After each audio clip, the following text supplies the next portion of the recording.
everybody. So before we kick off this episode, I did want to give a quick disclaimer because we did record this within the 15 minutes that we found out about Kobe and his daughter in the helicopter crash last week. And we were visibly, shaken by it and, try to continue forth. But we were literally in between episodes when our phones went off right after we finished recording the first one. And we were definitely devastated by it. And I think what, since time has kind of went on since then, what I've learned is just that, he lived a life that really was a legacy that it affected everyone.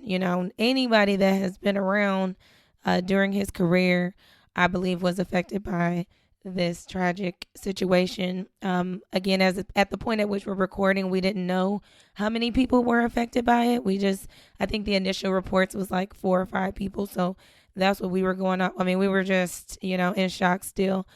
But I did want to, we want to send our thoughts and prayers out to the families of everyone that was affected by that tragedy. I know that I've learned a lot about, cherishing every single day with our families and our loved ones through this. And I don't think we'll all ever, really get over it. So bear with us, as I said.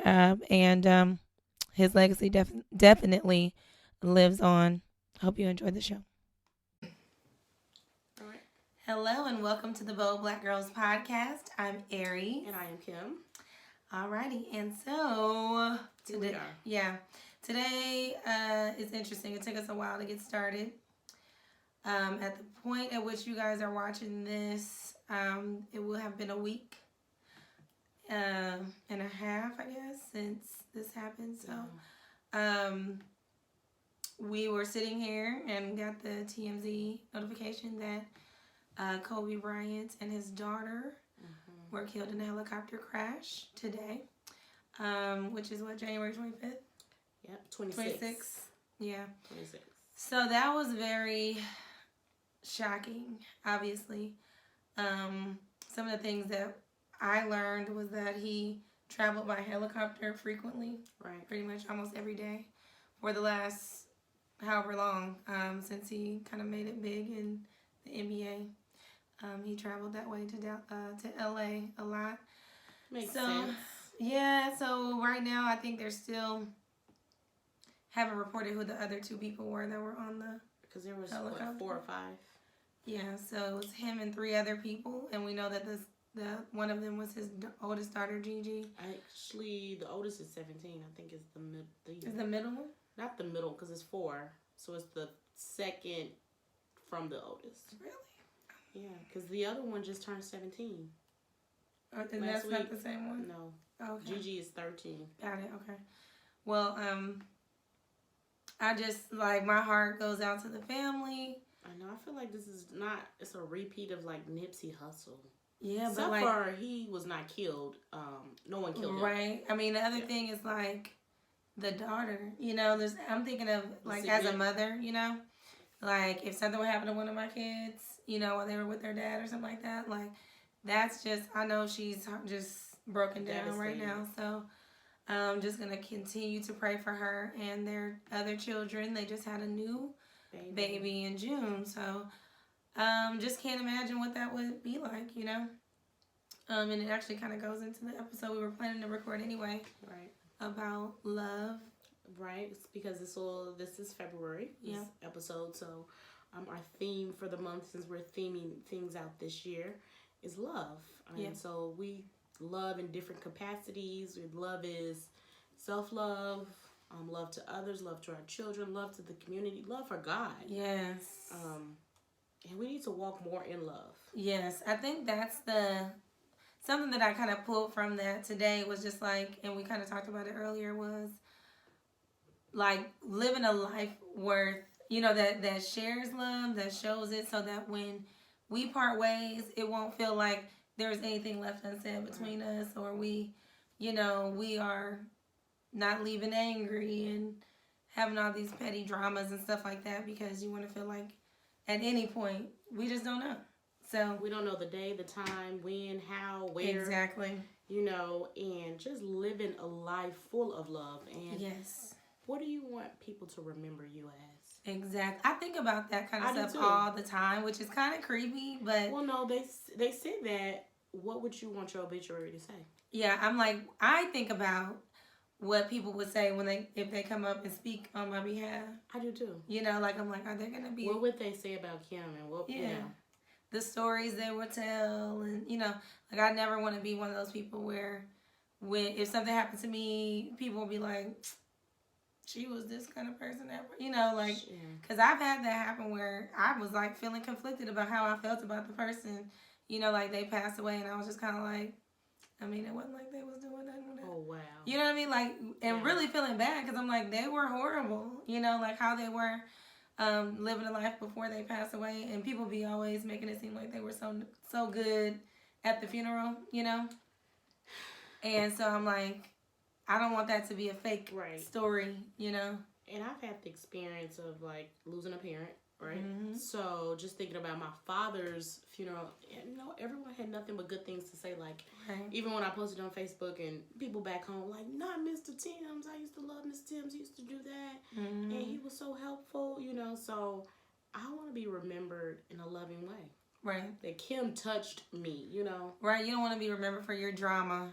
You know, like she was always like this and that. And it's like, I mean, I want people to have something that is a personal experience they had with me that they can keep with them, you know, and just be like, you know what, when you were genuine, like we had a good conversation about blah, blah. Yeah. You gave me good advice, you know, something like that. She was always networking and she loved good cheese. Right. Give me some good stories, you know, about something personal. So it's not easy to live a life like that either because it takes a dedication to that type of lifestyle in order to keep that in mind when you have so many opportunities to just be ugly and nasty and go off on everybody, you know, and stuff like that. And it's like, is it worth it? It's not. Will it matter? Going off, you know, like you said, just with the relationships. You know, we get mad at our significant others, our children, our parents. And it's like, and if they were to be gone the next day, you'd be like, you know what, I rather would have dealt with that than to have lost them. Yes. And I try to think about that as much as possible, just on like, because as we get older, you're getting like closer. Yeah. So I'm like, I'm 40 years old at this point. So in the next 40 years old, I'm going to be, you know, 40 years, I'm going to be an old woman, you know. So it's like, I am at the pinnacle of like, okay, this is time when people start having heart attacks and, you know, health issues and just all kinds of stuff that you just never know. Right. Which, speaking of, this past weekend, I attended the Power Her Moves conference by Tony Howard Lowe. Yes. It was really great. She had some dynamic content, a great panelist, and just some good information. I'm sad I couldn't go. I had a workshop all day that day. But you had a good time. But yeah, I'm glad you got to go and then spend some time with our winner. Erica. Yes. So one of the things she talked about in speaking on love is there was this a non-for-profit organization called Black, and it's not American Heart, it's Black Heart Association, which I'm like, wow, that was a great organization for someone to put together because I have heart disease on both sides of my family. What does the organization do? It's basically to educate the Black community as far as on heart health and to actually go out to the community and give assessments. Oh, good. Yeah, because a lot of times we don't go to the doctor for whatever reason. It could be lack of resources. And a lot of times as Black women and men, it's lack of making time. Right. Oh, I'm not going to go to the doctor. You ignore signs because you're like, well, I need to get this done. You just put it on a back burner and you don't take the time to say, let me go to the doctor and get checked out. And when you think about it, we have so much stress and trauma on a regular basis, just and it goes right straight to your heart. And as Black women, you know, we have concerns with our families, our jobs, our community, our men. You know, we are so at the forefront of so much and put a lot of people ahead of ourselves sometimes that we might ignore certain things. So it's important too. And you don't realize how all of that adds stress to your heart, right? And so it's a silent killer. It really is. And we didn't I think she said that every 45 seconds, a black woman passes from heart disease. Wow. Now, don't quote me on that. I just remember that my uncle was like 40 when he had a heart attack. He didn't die, but like he, it was like, dang, he's 40 years old. I'm 40 now. Like I'm in those ages now where you hear that. Remember when Gerald Levert, he was only like 41 or 40 or something like that. It's just certain people that I could just remember being like really young and having things. And so not only in these kind of tragedies like the Kobe situation, like there's stuff that we really need to start do as much as we can to take care of our bodies in the areas that we can take care of ourselves. Yeah, so it says only 1 in 5 African American women believes she is personally at risk. Mm-hmm. Only 52% of African American women are aware of the signs and symptoms of a heart attack. Mm. Only 36% of African American women know that heart disease is their greatest health risk. Wow. And that's from the American Heart Association, goforred.org website. My dad, his father, passed away at 55 of heart disease. He had heart disease. My dad had a heart attack at 55. They do say to look at like your father's side of the family too. Okay. But my mom's mom also had heart stuff. So it's definitely something that, you need to take into consideration. Yes. And, heart attack, stroke. So my dad had a heart attack. My mom had a stroke. So think a lot about of people, the hypertension. That from our foods and how we eat and not exercising, salt content. Yep. So all that kind of ties into it, but it goes back to that love thing, right? Where we're talking about like the stress of family dramas and relationships and all these things, and you're like, is this really worth it? It's not. So, yeah. And just minimizing and eliminating unnecessary stress. So if you are around someone who's just, I'm not big on complainers. Like I have a very hard time with people who complain all the time, people who bring up the past all the time. And yes, you do need to reflect on the past, but you don't need to keep bringing it up over and over again. Mm-hmm. Let it go. Learn your lesson and move on. Exactly. Letting it go is probably the hardest part. That's the part that people really need to work on, because I know for me, it's like you can feel yourself emotionally, getting built up in a situation, that tightness in your neck. And you're right here, I get this little chicken foot right here. Little chicken foot of veins popping out my forehead. Ooh. When I laugh too hard or when I'm mad. So I think I've seen it. Recognizing that, like I would be in certain relationships where I would feel myself getting upset like that, and then I'll be like, you know what? Like don't let it do that. Don't it's getting too hot, like come and bring it back down. So that's something that we got to start being aware of. Like, you know what? Hold on. My body is doing some stuff.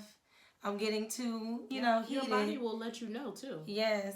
And I'm the type where I'm like, I'll walk away before I go that crazy. Because honestly, I just haven't had anybody that I cared about as much, too. Well, and I'm not really willing to struggle. I mean, don't get me wrong. There are going to be struggles in relationships and love at times. But there are certain struggles I'm not willing to go through. At all. Like, don't take me out of character to where I'm trying to have a calm conversation and you're pressing buttons just because you're trying to see if I care or not or whatever. Like that right there, I'll be like, oh, okay, well, you can press those by yourself. Press them by yourself. I'm out of here. See ya, So, yeah, I think we got to be more aware of that. And prioritize, loving, when we think about the Bible, love is patient. Yes. It's kind. Patience in and of itself is work, So just thinking about like, okay, I got to be more considerate. I gotta be thoughtful when it comes to this person or other people. Love God with all your heart, mind, and soul, right? Mm-hmm. Heart, body, and soul, right? And then love your neighbor as you love yourself. So first you gotta love yourself. How does that look? Forgiveness, forgiving yourself of things. Doing all this work for you first, because you can't love your neighbor if you don't love yourself. And you got to love God to even know how to love yourself. Bam. So It's a process and a journey. So, and I feel like in this day and time, and even back, when I was younger, I didn't know what love was. Truly. I'm barely just figuring it out. Exactly. So just imagine, just trying to fight through a relationship. It's all kind of so many people out here that don't love themselves, but they're in relationships. And it's so backwards. And that's why I feel like it's a lot of struggle in the relationship, because you're like, it's almost like you want them to love you the way that you want them to love you, but you can't even love yourself. You said it all. That's it. It's like, I want you to fill in the gaps for areas that I should be filling in for myself. Right. Because number one, what I have learned, just through maturity and time, is that you can't make me happy. Oh. Really? Like, we say that. We say that, but it's like, do you really understand what that means? It means I gotta be a full person. I gotta be okay with who I am. I gotta be okay with being by myself sometimes. I gotta have other interests. I just gotta be good with who I am as an individual to welcome you into the space. I gotta have a mission and a goal, a purpose for my life, to welcome you in a space to connect with me. What is the point of this? Is this just about sex? Is it about, you know what I mean? It's like, what is the point of us, even if it's friends, right? Yes. What are we doing? Do we have a similar goal? Are we going in the same direction? If not, okay, emotional feelings are not love. That is not. I can have chemistry with you. I have met people on the first day and had chemistry a million times. It's not, and that's chemistry is just the vibe. It's feelings that just go away. They come and they go. And then if you're holding on to a relationship because of that, forget it. You need depth. You need, are we going on the same path? It doesn't have to be exactly the same exact things that we're doing, but is our goal the same? Because otherwise, it's a waste of time. We're not in high school no more. What is love? For real. So yeah, I mean, that's definitely a part of the loving yourself, loving your neighbor, and that includes your neighbor is welcoming someone into your life in a relationship. It is your children, it's your parents, it's your for real neighbor, your boss who might get on your nerves, who didn't promote you. Exactly. So what I'm starting to see too is the more you get connected to God, is what that WWJD thing is really about. When you have a choice in a situation, and that's what you're saying is. You have a choice, and you're like, I could go off and be like, you know what I'm saying? Or be like, am I representing God right now? Because this might be a moment, right? To be a witness for Him and to show His love to someone in a time where they know they don't deserve. They know you should go off on them. Yep. It's something different about when people know you should have and you could have. But you choose. But you don't. Because I know people who deal with me know that I can, I will, and I mean, I was talking to our friend Carolyn, and she was like, I know I've probably kind of gone off, or she's like, I have my moments, but we choose to love you in spite of. Yes. Right? And you choose who you want to love. That's true. I believe. That's like. And I think that goes to the value of the relationship. True. And that's with this is not romantic. This is just period. And something that I just kind of came to my own thoughts on the other day was, every relationship I have I want it to be the same. And in that, I have people around me that love me for who I am. I love them for who they are. We have similar goals. We're going in a positive direction towards them together. That's for every single person, whether it's it's a guy that's interested. Well, where are you going? What's your philosophy on life? What's the things that you care about? What do you love? What do you believe in? That's important to me, because I wouldn't have you in my circle regular. What's different here? What's so different? The only difference should be that, like, almost if you were, this gonna sound weird, but it's like having a dude version of you who I'm attracted to. Right. I wanted to see, not like it's the same person, but like all my friendships have everybody's different, obviously. But the similarity in the type of person that can have me as a friend is the type of guy that I need to have in my life. Well. Who also I'm attracted to and want to, be with. Well. That's all I'm saying. We need to evaluate our relationships all on the same criteria of, do I value this relationship? Do I care about this? Is someone that I think that should stay on, because some you might need to drop them off. You might, because, let's think about it. Like you said, friendships, I can tell a lot about a person based on their friendships. And you can tell when they don't have friends, there's a reason. Mm-hmm. So, as a friend, right, I sacrifice for my friends. Mm-hmm. So, it might not be monetarily. It could be, hey, you know what? You're running late. I will go get your kids. I don't have to do that. Right. I could easily be selfish and say, girl, I'm in this season. Love is sacrifice. It is sacrifice, right? Mm-hmm. And then love is also, if I go and do it, I'm not expecting for you to do anything for me just because I went and did that. I did that out the kindness of my heart without an expectation. Anything. Yes. I like that because that, I think, gets misconstrued in a lot of relationships. Not just romantic. I have to keep reiterating that because I feel like people do that. Your parents, people will be like, I need this. Your brother, sister, whoever be borrowing money all the time, Or whatever it is, right. And it's like, what is this relationship to you if every time you only hit me up when you want money or whatever? Like, you're not even concerned with how my life is going, not knowing that I ain't got it. Right. You know what I'm saying? Like, you don't even know that because you don't care, and stuff like that. And so it is doing unto others as you want them to do unto you, right? Yes. And what does that even mean? And it makes you kind of dig a lot deeper into yourself. I know for me, I'll be like, ooh, I don't like that. Because there'll be times where I'm like, you should have did this or you should have did that. And then inside I'll be going, but if it was you, would you? And I'm like, let me back off. Right. With my judgments and all these things because I may be holding you to a standard that I'm like, ooh, but if it was on the other, it's just about asking that question sometimes. Saying, if the shoe was on the other foot, what would I do? So let me back up and not judge you because I probably wouldn't want to either. Or if the shoe was on the other foot, would I do that to you or would I want that done to me? Right. And we already talked about this before don't expect you from people. True. But love people for where they are, who they are. You already know their capacity of how much they can give, how much they can't. And just keep them in that compartment. Right. Like you say, okay, this is your capacity. This is where we're at. I'm going to love you from all mine, regardless, right? Because that's what I can give. That's a part of who I am in this world, is to give of myself unto whoever is around me, right? You may have a less capacity to do that, and I can't be like, well, I'm only going to give that much too. Exactly. I'm not being my full self of who I'm supposed to be.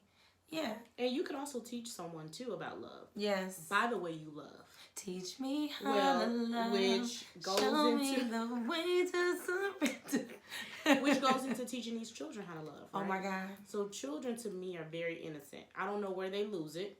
I think they're born here sinners. Because they be bad. But I feel you. I know what you're saying. It is a lot of environment, too, and nurture versus nature type stuff. Exactly. But yeah. And so I think about Kaden, right? Mm-hmm. Kaden has a special place in my heart. Mm-hmm. All kids do. But I look at the way he loves. It's so innocent. And I'm like, okay, I have to show him that, right? Like he will know. Most kids will know Kim loves me right by her actions. So we have to teach our children. I think there's a lack of love because they aren't being shown or taught love. And I wonder, because Marvin is different. I feel like he came here with trust issues. Well, he'll be like, I don't like. Did you have trauma while you were pregnant? Oh, yes. With him? Yes. I was worried about that because he was such a sweet baby. Like when he came out, all the way till he was like 1. And then the toddler years, he got bad. Like, I was like, I'm going to end up killing this kid. Because I was just like, I don't know what to do with him. But he's the type that he'll be like, let's say I had to work or go, I have been gone a little bit. Mm-hmm. And he really misses me. Instead of being like, I miss you, Mom.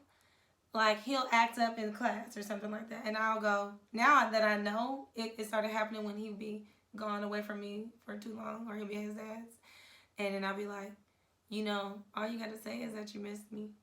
And I started telling him that, so because I'm like, I know that's what's going on. I said, you miss me? Is that what it is?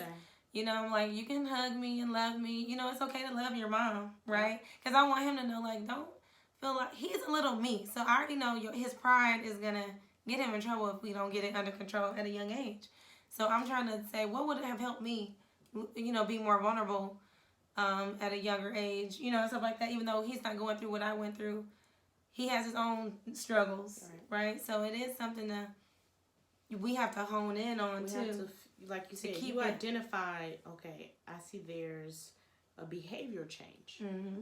And I like the way you said, hey, did you miss me? This is how you showed me that you miss me. Tell me. Use your words. Communicate. Yes. And I think we need to talk to them and tell them this is what love is. It's an action.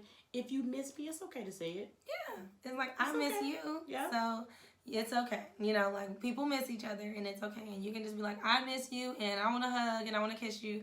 Say whatever you want. Like, feel okay to do that. So that's because you got these grown men who don't know how to do it. They can't say I miss you. Nope. They'll act just prideful. Like a little kid who will be like, I'm treating you mean because I miss you, or I'm being this way, and it's like, you just come give me a hug. Yep. That's all you need to do.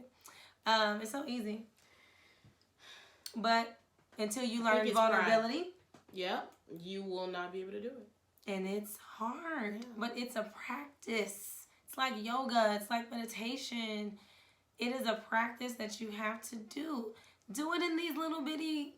Do it when it's not all that big of a deal. Like, do little things in little other relationships that aren't like, where you feel like, oh, they're going to think I'm thirsty or whatever. Do it with your children. Do it with your parents. Exactly. Do it with your, like, hey, I miss you, mom, or whatever. Say it while you can, because as we see, there's so much that goes on we cannot control. You don't know when that might be the last time. Right. What's the song that, is it Alicia Keys? She got that song with, and that video had me like in tears. About like, kiss me like it's the last time or something like that. We just gotta start thinking that way. We are definitely, we really do. In a space where that needs to take place. And I love, like Kiara, she'll say, when I was in Cuba, she was like, I was worried about you. She said, I was too. We was texting back and forth. I'm like, have you heard from her? She said, no, you got taken. She was like, I really missed you. And she tells me every time when I go out of town, she was like, I missed you. So she actually articulates when she misses me, and she's like, I love you. And it's just so random. Yes, that's good practice though, because then so she will be doing that. Love her, they're gonna need to, like, that's her love language. Yes, and she doing that will let them know that that's what she needs. That's the hardest part, is figuring out what you need. Like, I'm just now really learning myself enough by doing this, work on personal development and self-development, all that kind of stuff. What I need, what I want and need is, and I'm learning that it's not material things. It's not being like, he gotta be tall, he gotta be this, he gotta be that. Dinner. Yeah, like, as far as a romantic situation, it's how you look at the world. What is your thought process? How do you stand up people as a person, or what's your character like? Integrity? Would you lie for something dumb? Like, what kind of person are you? That means something to me. So like, if I hear a guy that's just smart talking about just different things, like my new crush is, I told you, Van Lake, and it's my new crush. I heard him out, and I've heard him before, like. You hear someone, then you really kind of... I sat and really listened to an interview with him one day, and I was like, I was like, Was they call that sapiosexual? I don't know. You're turned on by intelligence? Oh, my God. I have never... Look, I love me a smart person, but I have never just been like, I'm attracted to your brain. Like, I was like, I might slide up in some DMs. But I didn't. I've never slid into anyone's DMs. But I ain't saying that right now. No, it's fine. But for real, I was like, wow, that felt interesting. I may never meet this dude ever in life, but I was like, oh, you can actually be attracted to a brain. Yes. I mean, the fact that I know that now, I'm more open, like, to being like, it ain't about, all that other stuff. That means more to me. Can you hold an intelligent conversation and yes. And living in your authenticity, in how you love and stuff, it kind of forces you to force other people to live in that as well. So like it's hard for me to be around anyone, even with like I said, with my children, my friends. It's like to just be like, I want you to, while you're around me, be in your authentic self too, and feel like you can be you. Whether it's my, like I said, my children, my friends, whoever. Be yourself, because that's who we are in the world. That's what we are here for. And if we're holding back because I'm scared of what you're going to say or how you're going to feel about me if I'm in my truth, what are you doing here? Why are we here? That's true. What's the purpose? So, I know it seems super deep, but that's just how I think. We need depth. That's the problem. We don't have it. And you got to do that work, and it's not easy. That personal work, to see like, why is this bothering me so much? I've told y'all, I'm in the place where when I'm asking myself when somebody's irritating me and annoying, because I get annoyed easily. Very irritating. And that's taught behavior, because my grandmother was like that, my mom was like that. It's just be little stuff, just get on your nerve. I can feel it inside physically. On the patience part. Yes, and I'll be like, ugh. Aries is patient. That's going to be your 2020 theme. Because that definitely we did grace. We're going to say, where they said love is kind, where they always say replace your name with love. Aries is kind. Aries is patient. And my grandmother used to say, don't pray for patience, because then you're going to be going through, And I was like, Lord. So I don't pray for that. But I do want to exhibit the fruit of the Spirit, which I think I am becoming more patient based on just all the stuff that I can't control. I learned to be patient with, because I'm like, well, worrying ain't going to help me no way, But yeah, so I need to work on some of that stuff. But so we just summed up what we think our definition. I think so. Of love is. I feel like it's a lot. It's definitely a verb. It's a verb. It's action. Okay. It's sacrifice. It is patience. It is kindness in a time when maybe you don't feel like being kind. It's a choice. It's a choice, because you can choose to do something that I know you are going to just enjoy and love that I may not. And I'll be like, but she really is going to love this. So I'm going to just suck it up. And I'm not going to be like, I'm only doing this for you. And then I'll be like, hey, girl, it was fun. Yeah. And then I'll be like, I'm ready to be done with this. But then there's times where, you know what I mean? Like, that's a part of it. It's compromise. It's so much. It really is. So it's like when people be like, I love them. I'll be like, do you really? I mean, like, you could really, really like someone. Really, really, really like someone. Which equates to lust. It is lust. Okay. And I think that love is something that you don't even know you do until you've done it. Right. Like, until it's come. That's why people in tragedies get closer, because they saw, like, oh, you really had my back, like, during this time or whatever. And so that's the part that we got to be careful on how we frame that for ourselves. Yeah. Love is thoughtful. It is. Even for you, though. Like, I don't know. I think it's just so much, because it's like we can make ourselves believe anything. Right. I'll be like, no, for real. I really do love him. Yeah, you get that a lot. What do you love? What do you love? Dirty draws. I don't love dirty draws. I'm going to deal with your dirty draws because I love you. But I ain't trying to deal with no dirty draws. No struggle love. I'm good. I'll just chill here by myself. And sleep very well at night. And stretch out. But no. Yeah, I think we got to think broader on this. I think some people are really looking for love that they may have missed, either from a parent or something that happened that draws them to certain friendships, certain, people around them that they're not being their authentic self. And then that's when you know that if you've had some like childhood issues in terms of not seeing a great example of what love is, you need to visit the good old BIBLE Yes. And that's the book for me. Yep. And some therapy might not help, might not hurt either. Look, therapy I think will definitely be a plus in at least digging to what drives you in that space, because I keep repeating, it's not all about love relationships as far as like romantic. How you love your girlfriends, you know, friendships, and how loyal you are into those. You know, there's times where, you know, me and some of the girls, we have our little 5-girl group chat thing going on, and there'll be times where maybe 2 girls are having a little, you know, tip or something. Right. And it's my responsibility, if I'm the confidant in the situation, to be a peacekeeper. And that's love of both of them. As I'm like, girl, she said this and that, and gossiping and stuff. I'm being like, you know what? How I represent to both people needs to show the same amount of love. Like, hey, you know what? Maybe she didn't mean it that way. Maybe she meant it like this. Let's consider some other options. Let's not go jump to conclusions, you know, or something like that. That is love.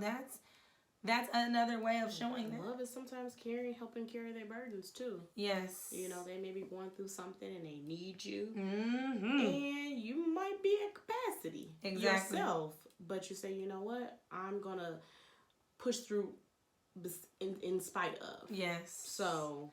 And like, it goes back to the value of that relationship to you.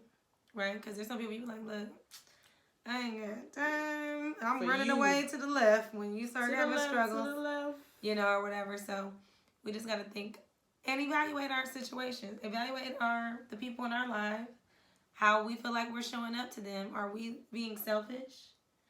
Are we requiring too much of them and not giving anything? Where can you give more? You know, in your friendships and relationships and parenting, do you need to be given more time? Do you need to be more present? You know, present and not on your phone. Yes, and even with our parents, because as they're getting older, they may be getting more lonely and want to spend time. And how are you doing that? Too. And they definitely do. They definitely do. So sometimes you might have to take them to the movies. You might. I'm trying to find something else for me and my mom to do, because movies is not our strong suit. But yeah, so it's like, you know, just seeing where you can be more loving and evaluate, like, am I draining people? Am I the one who's not the great person? You know, and how I love. And love is also forgiveness. It definitely is. But with the caveat that forgiveness is changed behavior. Because you can't keep asking for forgiveness for the same thing and you haven't changed. Gotta turn the other cheek and the other cheek and the other cheek. I mean, the Bible does say 70 times, 7 times. Does. But that doesn't mean you have to put yourself back in the situation for them to hurt you or, you know, do whatever again. So that definitely has a caveat. So yeah, I agree with you on that. So I think that's a good way. You know, today was just a sad day. As far as how we started this episode, obviously, with Kobe Bryant and his daughter. I mean, that is some serious sad news. My dad was really, you know, sad by that because that's his favorite player. He's been on the Kobe train forever. But you could tell how Kobe loved his daughters, too. Yes, and watching him mature over the years, like, we're the same age. He was a little bit older than me. 1 year, or not even probably a whole year. Probably a few months. Yeah, and he was like my high school crush person, you know, stuff like that. So I'm just like, I mean, this lets you know, like, you never know the day or the hour when your time comes. So I'm just, again, praying for his family. And hoping that, love, they're surrounded by love. Yes, to keep her uplifted with, 3 other children she got to take care of and stay strong for. I can't imagine that. So to lose your husband and your child. Yes, and so I'm praying for their family for sure. We want to thank you guys for also listening this week.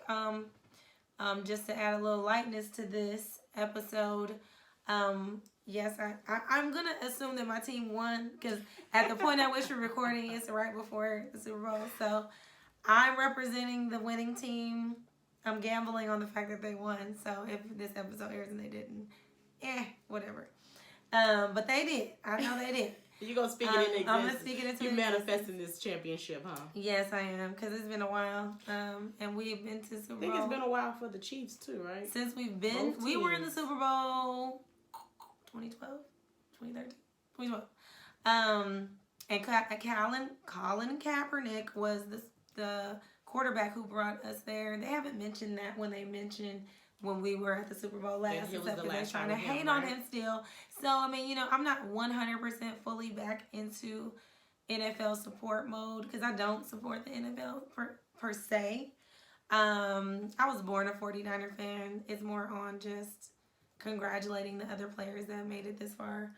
Because there's a lot of people that are good people that are still supporting, that are players, and families that are being, getting this opportunity to play in this big game. So, anywho, go to boldblackgirls.com and subscribe to our newsletter so you can get updated on any new things. We do have an event coming up. We have an event coming up. Pods and PR is putting on an event. They basically are like a book club for podcasts, which I love. So they listen to podcasts and they talk about them. Yeah. So she does these events around the country, and she will be here in Dallas. And they did listen to our episode 11 with Minda Harts on the memo. What women of color need to know to secure their seat at the table. We had Minda here in Dallas last year, and they listened to the episode, and this is the first time they're having the actual hosts of the podcast at their event. Oh, wow. So if you are in the Dallas area, please come out and support us. We will have our Bold Black Girl t-shirts, so come get your Bold Black Girl t-shirts and come hang out with us. And the information will be inside the show notes. All right, so we're done, and we will see y'all next week. Yep. Go love somebody. Please go love somebody. Have a bold, loving week. All right, peace. All right, so this game